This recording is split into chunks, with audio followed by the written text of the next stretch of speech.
ದಯವಿಟ್ಟು ಈ ಸಂದರ್ಭ ಕೈ ಮುಗಿದು ನಾನು ತಮ್ಮ ಕೇಳ್ಕೊಂತೀನಿ, ಇಂಥ ಕ್ಷೇತ್ರಗಳನ್ನ ಏನು ಗಡಿಭಾಗ ಕ್ಷೇತ್ರಗಳನ್ನ ವಿಶೇಷವಾಗಿ ಪರಿಗಣಿಸಿ ನಮ್ಮಂತನ್ನು ಉಳಿಸ್ಬೇಕಂತ ಸಚಿವರಲ್ಲಿ ಮತ್ತೆ ಕೇಳ್ಕೊತೀನಿ ಸಚಿವರೇ. ಒಂದು ಕಡೆ ತಮಿಳುನಾಡು, ಒಂದು ಕಡೆ ಆಂಧ್ರ, ಈ ಒಂದು ಮಧ್ಯದಲ್ಲಿ ಸಿಕ್ಕಾಕೊಂಡಿದ್ದೀನಿ.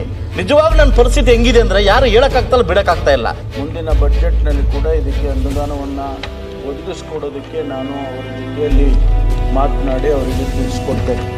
ಹಾಗಾಗಿ ತಮಗೇನು ತಾವು ಭಾಳ ತೊಂದರೆ ಆಗಿದೆ, ತೀರಾ ಹದಗೆಟ್ಟಿದೆ ಮತ್ತು ರಸ್ತೆಗಳಲ್ಲಿ ಓಡಾಡೋದಕ್ಕೆ ಆಗೋದಿಲ್ಲ ಅಂತಕ್ಕಂಥ ಮಾತನ್ನು ತಾವೇನು ಹೇಳಿದಿರಿ, ಮಾನ್ಯ ಲೋಕೋಪಯೋಗಿ ಸಚಿವರಿಗೆ ನಾನು ಗಮನಕ್ಕೆ ತಂದು ನಂತರ ಅವರಿಂದ ಉತ್ತರವನ್ನು ಕೊಡಿಸ್ತೇನೆ.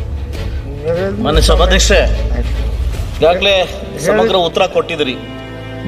25-26ನೇ ಸಾಲ ಗುಂಡಿ ಮುಚ್ಚಲಿಕ್ಕೆ 77 ಲಕ್ಷವನ್ನು ಕೊಟ್ಟಿದ್ದೀವಿ ಅಂತ. ನಾನು ಕೇಳಿದ್ದು ಸಂಪೂರ್ಣ ರಸ್ತೆ ಕೊಡಿ ಅಂತ. ನೀವು ಕೊಟ್ಟಿರ್ತಕ್ಕಂಥ ಹೊತ್ತು 77 ರಸ್ತೆ ಗುಂಡಿ ಮುಚ್ತೀವಿ ಅಂತ.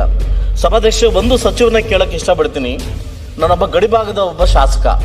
ಒಂದು ಕಡೆ ಒಂದು ಮದನಪಲ್ಲಿ ಕ್ಷೇತ್ರ, ಇನ್ನೊಂದು ಪುಂಗನೂರು ಕ್ಷೇತ್ರ, ಇನ್ನೊಂದು ವಿಕೋಟ ಕ್ಷೇತ್ರ, ಇನ್ನೊಂದು ಚಂದ್ರಬಾಬು ನಾಯ್ಡು ಮುಖ್ಯಮಂತ್ರಿಗಳ ಕ್ಷೇತ್ರ.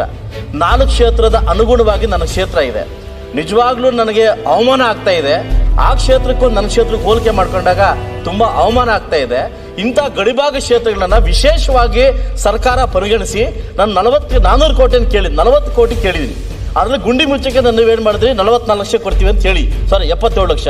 ದಯವಿಟ್ಟು ಈ ಸಂದರ್ಭ ಕೈ ಮುಗಿದು ನಾನು ತಮ್ಮ ಕೇಳ್ಕೊಂತೀನಿ, ಇಂಥ ಕ್ಷೇತ್ರಗಳನ್ನ ಏನು ಗಡಿಭಾಗ ಕ್ಷೇತ್ರಗಳನ್ನ ವಿಶೇಷವಾಗಿ ಪರಿಗಣಿಸಿ ನಮ್ಮಂತನ್ನು ಉಳಿಸ್ಬೇಕಂತ ಸಚಿವರಲ್ಲಿ ಮತ್ತೆ ಕೇಳ್ಕೊತೀನಿ ಸಚಿವರೇ. ಒಂದು ಕಡೆ ತಮಿಳುನಾಡು, ಒಂದು ಕಡೆ ಆಂಧ್ರ, ಈ ಒಂದು ಮಧ್ಯದಲ್ಲಿ ಸಿಕ್ಕಾಕೊಂಡಿದ್ದೀನಿ. ನಿಜವಾಗ್ಲೂ ನನ್ನ ಪರಿಸ್ಥಿತಿ ಹೆಂಗಿದೆ ಅಂದ್ರೆ ಯಾರು ಹೇಳಕ್ಕಾಗ್ತಲ್ಲ, ಬಿಡಕ್ಕಾಗ್ತಾ ಇಲ್ಲ. ನಾನು 400 ಕೋಟಿ ಕೇಳಿದೆ, ನಾನು 40 ಕೋಟಿ ಕೇಳ್ತಾ ಇದ್ದೀನಿ. ಏನಕ್ಕೆ? ಗುಂಡಿ ಮುಚ್ಚಲಿಕ್ಕಲ್ಲ, ರಸ್ತೆ ಹಾಕ್ಲಿಕ್ಕೆ. ಅದನ್ನು ಇದು ಬೆಳಗಾವಿಯಿಂದ ಲೆಟರ್ ಇಲ್ಲಿಗೆ ಬಂದು ಫಾರ್ವರ್ಡ್ ಆಗಿ ನನಗೆ ಬೆಳಗಾಮಲ್ಲೇ ಮಾತಾಡಬೇಕಾಗಿತ್ತು. ದಯವಿಟ್ಟು ವಿಶೇಷವಾಗಿ ಈ ತರ ಮೀಸಲು ಕ್ಷೇತ್ರಗಳನ್ನ, ಗಡಿಭಾಗ ಕ್ಷೇತ್ರಗಳನ್ನ ವಿಶೇಷವಾಗಿ ಸರ್ಕಾರ ಪರಿಗಣಿಸಬೇಕಂತ ಕೈ ಮುಗಿದು ಕೇಳ್ಕೊಂತೀನಿ ಸಚಿವರೇ. ಮಾನ್ಯ ಅಧ್ಯಕ್ಷರೇ, ನಾನು ಕೂಡ ಮಧುಗಿರಿ ಕ್ಷೇತ್ರದಲ್ಲಿ ಪ್ರತಿನಿಧಿಸ್ತಕ್ಕಂಥ ಸಂದರ್ಭದಲ್ಲಿ ಇದೇ ಸಮಸ್ಯೆಯನ್ನು ನಾನು ಕೂಡ ಎದುರಿಸ್ತಾ ಇದ್ದೆ.